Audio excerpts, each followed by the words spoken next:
পৰা আপোনালোকে মোৰ বহুত নিউজ শুনি আছে, বহুত অপপ্ৰচাৰ চলি আছে। যি নিউজ বাজিছে তাৰ 10%ও সঁচা নহয়। আৰু মই ইমান দিনে একো মাত মাতিব পৰা নাই, কাৰণ ইমান হেৰেছমেণ্ট, ইমান মেণ্টেল হেৰেছমেণ্ট, যোনটো কেতিয়াও মই ভাবাই নাছিলোঁ হ'ব বুলি। সেইখিনি মই পাৰ কৰিব লগা হৈছে। মেণ্টেলি প্ৰস্তুত নাছিলোঁ কোনো ধৰণৰ কথা ক'বলৈ বা কিবা ষ্টেটমেণ্ট দিবলৈ। সেইটো কাৰণে 7 দিন মই যেনে যেনে কটালোঁ, কিন্তু এতিয়া জোখতকৈ বহুত বেছি অপপ্ৰচাৰ চলিছে। বহুত ধৰণে মোক সাঙুৰ খুৱাইছে বিভিন্ন ক্ষেত্ৰত।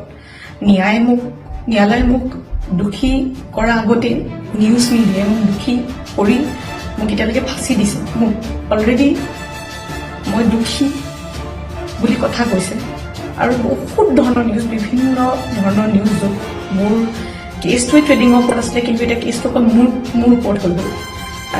আজি ফাইনেলি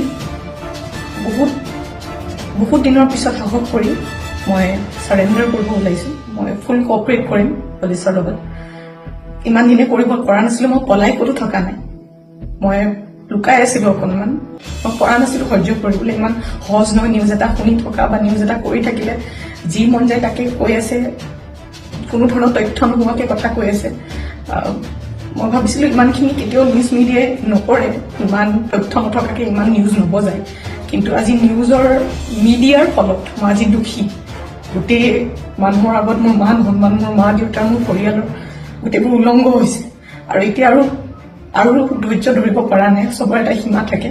সেইটো কাৰণে আজি মই চাৰেণ্ডাৰ কৰিম। আৰু মোৰ বিশ্বাস যে তথ্য চাই ন্যায়ালয়ে ডিচিশ্যন ল'ব, আৰু মিডিয়াৰ নিউজ চাই নহয়।